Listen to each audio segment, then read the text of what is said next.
Drew Langan was on his knees in a backyard in Savannah, Georgia, driving a 3-inch screw into a cedar fence post. The bit caught, and he leaned into it with his shoulder until the head sank flush. His tools were lined up on the grass beside him. Late afternoon, light came through the live oaks and landed on the back of his neck. A woman stood a few feet behind him, arms folded, watching him work. She had not said a word in several minutes. He had not looked up. She had not looked away. 2 months later, Drew would stand in the same spot beside the same fence, fully restored now, every post plumb, every board flush. Lauren Caldwell would hold out a white envelope. He would open it. His hands would stop. He would read it once, then read it again, and then he would look at her and say nothing at all. What was inside that envelope, and what this man did to earn it, is a story that starts with a broken fence and ends somewhere neither of them expected. Stay for the whole thing. Drew's alarm went off at 5:30 every morning in a narrow 2-bedroom house on the east side of Savannah's historic district. He shut it off before the second ring because his son was still asleep down the hall. The floors were original pine, and they creaked in 3 specific places between the bedroom and the kitchen, and Drew had memorized every one of them. He made eggs and toast. 2 plates. He had coffee standing at the counter with his back against the sink. By 6:15, Sam was up, dressed, and eating without being told. He was 10, quiet in the way that comes from paying attention, not from having nothing to say. He had a habit of lining things up the way his father did. Silverware parallel to the edge of the table, shoes side by side at the door. Drew drove him to school in a dented Ford pickup with a steel toolbox bolted to the bed. At the drop-off lane, Sam grabbed his backpack and said the same thing he said every morning. "See you later." Drew watched him walk through the double doors, then pulled out and headed toward whichever job was first on the list. He was a handyman. Small jobs, fair prices, cash or check, no website, no business cards. Just word of mouth from people in the historic district who knew that when Drew Langan said he would fix something, it stayed fixed. He rehung doors, replaced faucets, patched plaster in houses that were older than anyone living in them. He worked alone. He worked clean. He charged what the work cost and nothing more. It had not always been this way. 7 years earlier, Drew had been a structural engineer at a firm in Savannah that specialized in historic preservation. He was good at it, careful, thorough, the kind of engineer who would drive back to a job site on a Sunday because something in the load calculation did not sit right in his head. The firm had 23 employees and a solid reputation until it started losing clients in 2018. Contracts dried up. Referrals stopped coming. Nobody said why. By 2019, the partners dissolved the company. That same year, Drew's wife died. He did not talk about it. He packed his tools and started picking up small jobs to keep the lights on for Sam. He had not gone back. Now, it was June. Lauren Caldwell pulled into the driveway of a 3-story house on Abercorn Street in a leased SUV with Atlanta plates.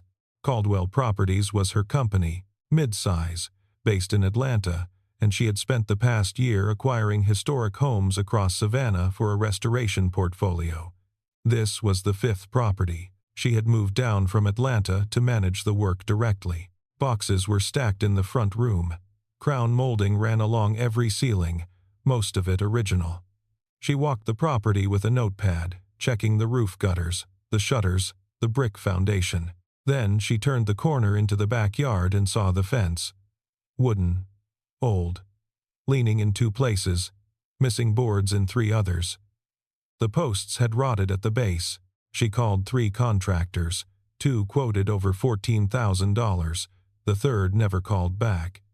That same afternoon, her neighbor leaned over the side gate. Bev Tully, mid-60s. White hair pulled back under a straw hat, gardening gloves still on. "You want it done right and fair," Bev said. "Call Drew Langan." She recited his number from memory. Lauren called. Drew came by the next morning. He walked the full fence line without speaking, tested every post with his hand, crouched to look at the soil line, and stood up. 1,800, he said. Materials and labor. Cedar. I can start Thursday. Lauren looked at him. That's it? Drew put his hands in his pockets. That's what it costs. They shook hands. No contract, no deposit. He wrote his number on the back of a receipt and left. Drew started the fence on Thursday morning and worked through the weekend. He pulled the old posts by hand, rocking them loose where the concrete had crumbled, digging out the ones that held. He set new cedar posts in fresh concrete, used a level on every one, and let them cure overnight before hanging the first boards. He worked with the kind of patience that does not come from slowness, but from having done a thing so many times that the hands know what comes next before the mind decides. Lauren watched from the back porch a few times. She brought him a glass of water once. He thanked her and set it on the grass beside his tools and kept working. On the third day, while replacing a post near the wall of the carriage house at the back of the property, Drew stopped. He had his drill in one hand and a screw in the other, and he set both down on the grass without finishing the hole. He walked closer to the carriage house foundation. A crack ran along the base of the wall, thin but continuous, angling upward from the ground line toward the window frame on the east side. It was the kind of crack most people would walk past. Drew did not walk past it. He went to his truck and came back with a 4-foot level and a flashlight. He pressed the level against the wall in 3 places and held the flashlight along the mortar joint at the base. Then he sat on the grass and pulled a receipt from his pocket and flipped it over to the blank side and started drawing. What he drew was not a sketch. It was a load path diagram, the kind that appears in structural engineering assessments, standardized symbols, notation marks, force arrows indicating where the weight of the structure was transferring through the frame and where it was not.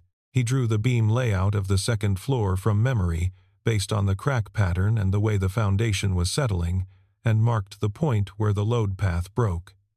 It took him 11 minutes. He left the drawing on Lauren's kitchen counter with a note written in pencil beneath it. Your carriage house has a structural issue. Not urgent, but don't ignore it. I can explain when you're around. Lauren came home that evening from a meeting with her project manager. She set her bag on the table and saw the drawing. She picked it up and turned it in her hands. Standardized, the kind of work her own structural consultants at Caldwell Properties produced for commercial projects. She recognized the symbols. She recognized the format. She did not recognize the handwriting of a man who was supposed to be fixing her fence. She opened her laptop and searched D. Langen Structural Engineering Savannah. The third result was an article from 2019 in the ASCE Journal of Structural Engineering. The co-author was listed as D. Langen, P.E., Savannah, Georgia. The paper was titled Load-Bearing Analysis of Historic Timber Frame Structures Under Cumulative Settlement. She clicked through to the abstract. The methodology was rigorous. The citations were current. The acknowledgments listed 3 historic buildings in Savannah's landmark district as case studies. The next morning, Lauren walked to the backyard where Drew was cutting a board across the sawhorses. She held up her phone with the article on the screen. "This is you," she said. Drew glanced at the screen. His hands paused on the board. He held the position for a beat, then set the saw down carefully on the sawhorse. "That was a long time ago," he said. His voice was flat, not defensive, not ashamed, just factual, the way someone states the weather. Lauren stood there for a few more seconds. She wanted to ask him why. Why a man who could write that paper was cutting fence boards for $1,800 in someone's backyard. But she did not ask, because something in the way he set the saw down told her the answer was not small, and he was not ready to give it. She turned and walked back toward the house. She did not push, but she did not forget either. That single drawing on the back of a receipt had changed something. Not between them, not yet, but inside the way Lauren understood who was building her fence, and it was about to change everything else. Lauren offered Drew the carriage house job the following week. She sat across from him at her kitchen table with a printed scope of work and a blank contract. Not a handyman rate, an engineering rate, full structural assessment, remediation plan, and construction oversight. Drew looked at the paperwork for a long time. He did not pick it up. His hands stayed flat on the table. "My license lapsed," he said. 3 years ago. I stopped renewing it. I would need to reinstate with the Georgia board before I could sign or stamp anything. Lauren folded her hands on the table. "How long does reinstatement take?" Drew said he was not sure. A few weeks, maybe longer. He would need to pull his continuing education records, submit proof of prior practice, pay the back fees. Lauren looked at him. "I'll wait," she said. Drew studied her face for a moment, then nodded once. He filed the reinstatement paperwork that afternoon. He went home after picking Sam up from school, pulled a folder from the back of his bedroom closet, and spread the documents across the kitchen table. Transcripts, exam scores, a certificate of completion from a seismic retrofit seminar he had taken in 2016. He photocopied everything, filled out the application longhand, wrote a check for the fee, and mailed the packet to the Georgia Board of Registration for professional engineers and land surveyors the next morning. Russell Kemp heard about it within a week. One of his subcontractors mentioned it at a lunch meeting downtown. Some handyman was doing structural work for the new Caldwell Properties owner on Abercorn Street. Russell set his fork down and asked the name. Drew Langan. Russell's jaw tightened. He leaned back in his chair and said nothing for a few seconds, then changed the subject. But he did not forget. Russell Kemp was 49 years old and had been the dominant contractor in Savannah's historic district for 15 years. He sat on the Historic District Board of Review. He approved permits. He vetted contractors. His company, Kemp Development, had renovated more properties in the landmark district than any other firm in the county. He did not share that territory, and he did not tolerate people who had tried to take it from him. He picked up the phone that afternoon and called a contact at the bonding company that handled contractor surety in the Savannah market. He mentioned Drew Langan's name, mentioned the lapsed engineering license, raised concerns, casually, about whether a man who had been out of the profession for years was qualified for structural work on historically designated properties. Within 48 hours, Drew's application for a surety bond was flagged and placed under extended review. The letter arrived on a Tuesday afternoon. Drew pulled it from the mailbox on his way back from a faucet replacement 2 blocks over. He opened it at the kitchen table after Sam had gone to bed. He read it, standing up, holding the page under the overhead light. Surety bond application denied pending additional documentation and qualification review. Without bonding, he could not legally accept the carriage house contract. He could not sign a structural scope of work. He could not stamp a drawing. He could not do the one thing he had trained for and spent years doing well. He read the letter twice, folded it along the original crease, and put it back in the envelope. He set the envelope on the counter next to the coffee pot and stood there for a while, with both hands on the edge of the sink, looking at the dark window above it. He called Lauren the next morning at 7:15, before Sam woke up, told her straight. Bond got pulled. "I'll finish up the trim on the last fence section this week and send you a final invoice." There was a pause on the line. Not a long one, but long enough that Drew noticed it. Then Lauren said, "Something's wrong with this. Bonds don't get flagged for a lapsed license. That's the entire reason reinstatement exists. It's a standard administrative process. Someone flagged this manually." Drew did not respond to that. He was not the kind of man who speculated out loud, but he heard what she was saying, and he did not disagree. Lauren made 3 phone calls that afternoon. The first was to the bonding company's regional office in Jacksonville. The second was to a colleague who had spent 20 years in contractor insurance underwriting. The third was to a contact at the Georgia Secretary of State's licensing division. By the end of the day, she had the answer. The bonding company's internal file on Drew Langan contained a handwritten note dated 8 days earlier. A concerned inquiry had been logged from a member of the Savannah Historic District Board of Review, questioning Drew Langan's qualifications for structural preservation work on historically designated properties. The note described the inquiry as informal, but documented it per company policy. The name attached to the inquiry was Russell Kemp. Lauren set the phone down on her desk and looked out the window at the live oaks on Abercorn Street. The light was going amber through the Spanish moss. This was not a bureaucratic delay. This was not a qualification issue. This was a man with a seat on a public board using that seat to block a contractor he did not want in the district, and she wanted to know why.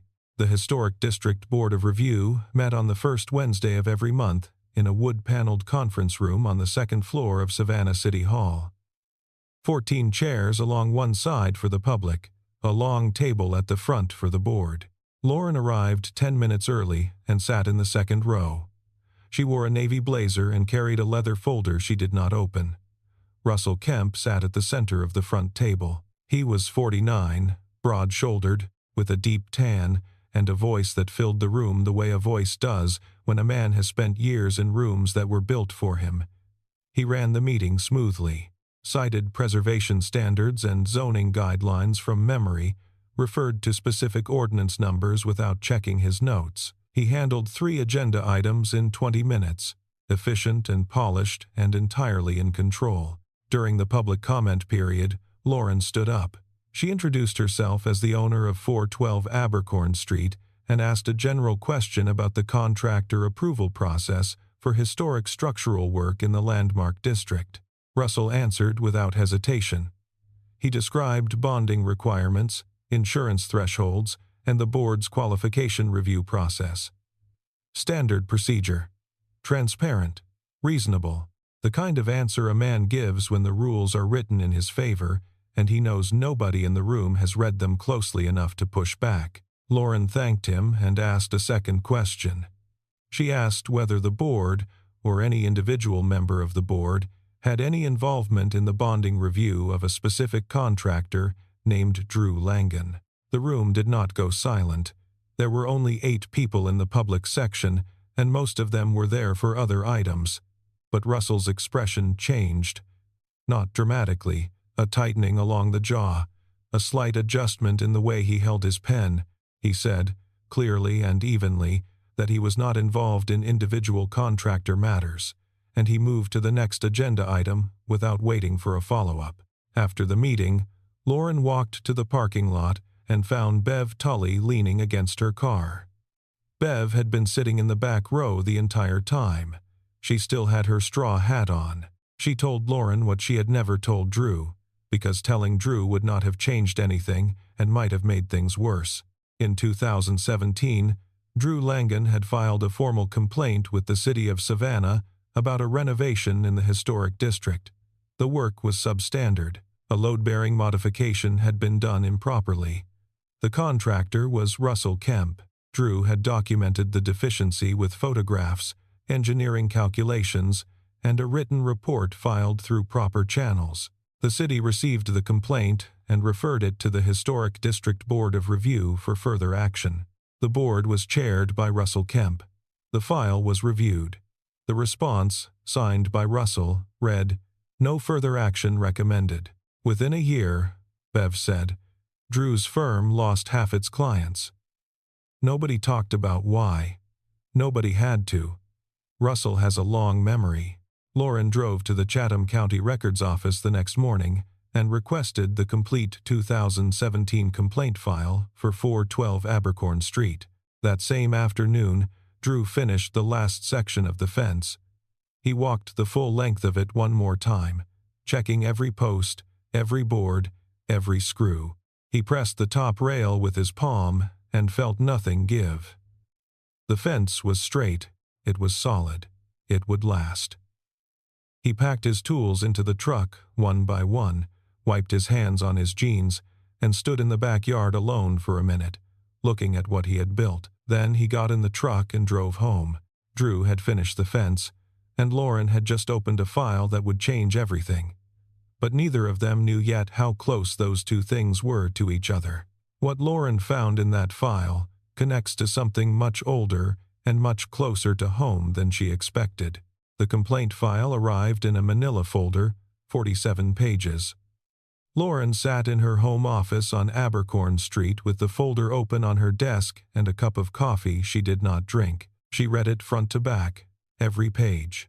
The complaint had been filed on September 14, 2017, by Drew Langan, P.E., license number 41072, regarding a renovation completed in 2016 at 412 Abercorn Street, Savannah, Georgia. She stopped reading. 412 Abercorn. Her address, her house, her carriage house. She went back to the first page and read the report again. Slowly, this time. Drew's complaint documented that the general contractor's crew had cut a load-bearing beam on the second floor of the carriage house to accommodate a new ductwork run. The cut removed nearly 40% of the beam's cross-section. Drew had included photographs of the cut, a structural calculation showing the reduced capacity, and a load path diagram illustrating how the modification would cause the frame to settle unevenly over time. The structural consequence, he wrote, was slow but inevitable. Foundation displacement, cracking along the base wall. Exactly the crack Drew had found 3 weeks ago, standing in the grass next to her fence with a level and a flashlight. He had seen the result of damage he had reported 7 years earlier, and he had not said a word about it. The general contractor on the 2016 renovation was Kemp Development, LLC. The project manager listed on the permit was Russell Kemp. The scope of work included structural modifications to the second-floor framing of the carriage house. The city's building official had signed off on the final inspection, but the complaint file showed that Drew's report had been referred to the Historic District Board of Review for additional structural review. The board's response, dated November 8, 2017, was a single paragraph, reviewed. No further action recommended. The signature at the bottom belonged to Russell Kemp, board chair. Lauren pulled the original 2016 building permit from the city's digital archive. She had access as the current property owner. Kemp Development was listed as general contractor. The permit fee was paid by Kemp Development. The scope of work included framing modifications, ductwork, and electrical. The final inspection sign-off was dated March 22, 2016. Russell Kemp's name appeared twice on the document, once as the contractor who completed the work, and once as the board member whose committee had reviewed and approved the permit. She closed the folder and sat back in her chair. The crack in her carriage house wall was not wear. It was not age. It was the result of a beam that had been cut by Russell Kemp's crew in 2016, signed off by Russell Kemp himself, reported by Drew Langan in 2017, and buried by Russell Kemp as board chair. Drew had warned the city about defective work in the building she now owned, and the man who did the defective work had silenced the warning and then spent the next 7 years making sure Drew could never work in the district again. Lauren sat in her car in the parking lot of the records office for a long time, with the engine off and the folder on the passenger seat. She did not call Drew. Not yet. Lauren spent the next 8 days assembling the full record. She worked methodically, the way she managed acquisitions at Caldwell Properties, one document at a time, cross-referenced and dated. The 2016 building permit, the 2017 complaint and the board's dismissal, Russell Kemp's dual role as contractor and board chair, the bonding company's internal note linking Drew's recent denial to Russell's inquiry. She had her attorney at Caldwell Properties draft a formal complaint and submitted it in duplicate to the Georgia Secretary of State's office and to the Savannah City Attorney. The complaint alleged conflict of interest, failure of regulatory oversight, and suppression of a valid structural deficiency report on a historically designated property. Russell Kemp was notified within 72 hours. The city attorney's office sent him a certified copy of Lauren's filing, along with a notice of preliminary review. Russell read it in his office on Broughton Street with the door closed. He set the letter on his desk and sat with it for 10 minutes. Then he picked up the phone. 2 days later, Drew received a letter from the City of Savannah's Code Enforcement Division. A formal complaint had been filed against him for performing a structural assessment on a historic property without a current professional engineering license. The complaint cited the load path diagram he had left on Lauren's kitchen counter as evidence. The filer was listed as anonymous, but the language in the complaint matched almost word for word the phrasing Russell Kemp had used at the board meeting. Qualifications for historic structural work. Drew sat on his front porch that evening after Sam went to bed. He held the letter on his knee with one hand and rested the other on the arm of the chair. The street lights came on. A neighbor walked a dog on the other side of the street. Drew did not go inside. He was not angry. Anger requires the expectation that things should have gone differently, and Drew had stopped expecting that a long time ago. He was tired. He had been through this before. A man sees something wrong, files a report, does what the system asks him to do, and the system folds itself around the man who caused the problem. The one who spoke up gets ground down. Drew had lost a career to this. He had lost clients, contracts, a professional license he had once been proud of. He sat on the porch and looked at the street and considered whether this was the point where he walked away from all of it. Lauren's car pulled up to the curb at 8:15. She got out and walked up the steps without rushing. She stood on the porch with her hands in her jacket pockets. Drew did not get up. She looked at the letter on his knee. She could see the city seal at the top. "He filed on you," she said. Drew nodded. "He's trying to bury you again," Lauren said. Her voice was steady. "I'm not going to let that happen." Drew looked up at her. The porch light was behind her, and her face was half in shadow. "Why do you care?" he said. Lauren did not answer right away. She looked past him at the dark street, then back at his face. "Because you were right," she said. 7 years ago, you were right, and nobody listened." Drew held her gaze for a few seconds. Then he looked down at the letter and folded it once and put it in his shirt pocket. The review hearing was held in a conference room at Savannah City Hall on a Thursday afternoon in August. The room had no windows, fluorescent lights, a long table at the front for the review panel, 2 smaller tables facing it. Drew arrived 15 minutes early in a clean button-down shirt with a folder under his arm. Inside the folder were his original engineering credentials, his university transcripts, his continuing education records from 2012 through 2018, his published ASCE article, and a printed copy of the 2017 complaint, now officially reopened by the city attorney's office. He sat down at the left table and set the folder in front of him and waited. Lauren's attorney, a woman named Karen Sharp from Caldwell Properties Outside Counsel, presented the case. She was precise and unhurried. She began with the 2016 building permit, Kemp Development, as general contractor, the scope of structural modifications to the carriage house at 412 Abercorn Street. She displayed photographs of the cut beam from Drew's original report. She showed the load path diagram Drew had drawn in 2017. She placed the board's dismissal letter on the table and read Russell Kemp's name twice, once as the contractor who completed the defective work, and once as the board chair who signed off on the dismissal of the complaint about that same work. She presented the bonding company's internal note, showing Russell's concerned inquiry about Drew Langan 8 days before the bond was denied. Russell Kemp sat at the opposite table with his own attorney, a man Drew had never seen before. Russell did not speak during the presentation. His hands were flat on the table. His attorney objected twice, both times on procedural grounds.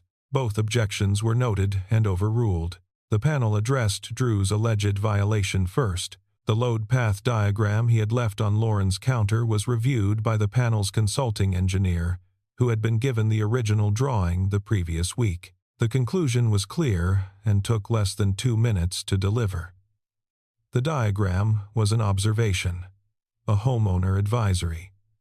It did not constitute the practice of professional engineering under Georgia code. Drew had not signed it. He had not sealed it. He had not billed for it. He had not represented himself as a licensed engineer in connection with the drawing. The complaint was dismissed. The panel then turned to the substantive matter. Russell Kemp's dual role as general contractor and board chair during the 2016 and 17 period was formally referred to the Georgia Secretary of State for ethics review. His seat on the Historic District Board of Review was suspended, effective immediately, pending the outcome of the investigation. All active Kemp development projects within the Savannah Landmark Historic District were placed under independent structural audit to be conducted by a firm with no prior relationship to Kemp Development or the board. When the hearing adjourned, the room cleared slowly. Russell stood up, buttoned his jacket, and walked toward the door without speaking to anyone. He passed through the hallway toward the elevator. Drew was standing near the window at the far end of the corridor, looking out at the square below. Russell passed within 5 feet of him. Neither man spoke. Neither man slowed down. The hallway was quiet for a moment, and then it was empty. Drew had walked into that hearing carrying 7 years of silence. He walked out with his name cleared and a folder that weighed the same as when he came in. But the part of this story that matters most has not happened yet. 3 weeks after the hearing, Drew's engineering license reinstatement arrived by certified mail. He signed for it at the front door on a Wednesday morning while Sam was eating cereal in the kitchen. He opened the envelope, standing on the porch. The certificate was printed on heavy stock with the Georgia board seal embossed in the lower corner. He looked at it for a long moment, folding the edge between his thumb and forefinger, then walked inside and put it in the kitchen drawer next to the silverware. Sam looked up. What was that? Drew closed the drawer. Something I should have done a while ago, he said. Lauren gave him the carriage house contract the following Monday. They sat at her kitchen table and went through the scope of work line by line. Structural assessment, remediation design, construction oversight, engineering rate, signed by both parties.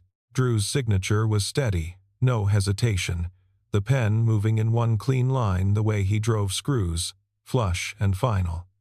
He started the assessment that week. He documented every beam, every joist, every load point in the frame. He designed the repair himself and ordered the materials directly from a lumber supplier in Pooler. On a Saturday morning in late September, Drew brought Sam to the job site. Sam carried his toolbox in one hand and a retractable tape measure in the other. Drew set him up at the workbench in the corner of the carriage house and showed him how to mark measurements on a piece of 2x6. Flat side of the pencil against the wood, Drew said. Mark at the edge, not the center. Sam held the pencil exactly the way Drew held his and drew a line that was almost perfectly straight. Lauren came through the carriage house door around 10 with 2 cups of coffee and a juice box. She handed 1 coffee to Drew, set the juice box next to Sam on the workbench without a word, and leaned against the door frame with the other cup. Sam looked up at her and waved with the pencil still in his hand. She waved back.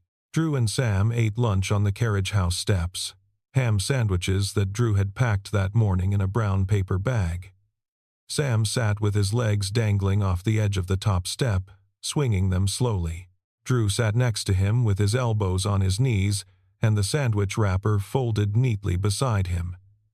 From the steps, Drew could see the fence he had built. His fence, the cedar had started to silver at the edges, the way cedar does in coastal air. The posts were plumb, the boards were tight. The whole line of it ran straight across the back of the yard without a single dip or lean. Drew looked at it for a while. Then he looked at Sam. "We're going to fix this building right," he said. Sam nodded and took another bite of his sandwich. They sat like that for a few more minutes, not talking, just sitting on the steps in the September sun with their toolboxes side by side on the ground below them. Drew completed the carriage house restoration in the third week of October. The beam that Kemp's crew had cut in 2016 was properly sistered and reinforced with steel flitch plates bolted through at 12-inch intervals. The foundation crack was stabilized with epoxy injection, and the footing was underpinned where the settlement had been worst. Drew ran the numbers twice, checked them against the original load calculations from his 2017 report, and signed and stamped the final assessment. The building was sound. He cleaned the carriage house floor the day he finished, swept the sawdust into a pile, bagged it, and carried it to the bin. He wiped down the workbench and coiled the extension cords and hung them on the hooks he had mounted near the door. When he was done, he stood in the middle of the room and looked up at the ceiling. The beam was straight. The joists were level. The frame held the way it was supposed to hold, the way it had been designed to hold 130 years ago, before someone took a saw to it for the sake of a duct run. Lauren met Drew in the backyard on a Friday afternoon. The carriage house was behind them, finished and quiet. The fence was beside them, same fence from the beginning, 5 months old now. The cedar had weathered to a pale silver, and the wood grain had opened slightly in the Savannah humidity, but every joint was tight, and every post was where Drew had set it. Late October, light came through the live oaks at a low angle and fell across the grass between them in long, uneven bars. Lauren was holding a white envelope. She held it out without saying anything first. Drew took it and looked at her face for a moment before he opened the flap. Inside were 2 documents. The first was a contract printed on Caldwell Properties letterhead, lead structural consultant for the company's entire Savannah historic restoration portfolio. 12 properties, 3-year term. The compensation section listed an annual retainer plus per-project fees that were 4 times what Drew had earned in his best year as a handyman. The second document was a single sheet of paper. It was a photocopy of Drew's 2017 complaint, the one he had filed about the carriage house, the one that had been buried by the board and left to rot in a filing cabinet for 7 years. Stamped across the bottom of the page in red ink were 6 words and a seal. Upheld.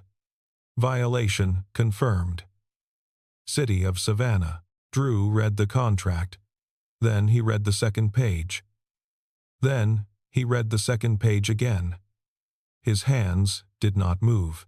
He stood in the backyard of 412 Abercorn Street, with the envelope open and the papers still in his fingers and the late afternoon light falling on his shoulders, and he did not speak. The silence lasted long enough for a car to pass on the street and a bird to call from the live oak and the shadow of the fence to move an inch across the grass.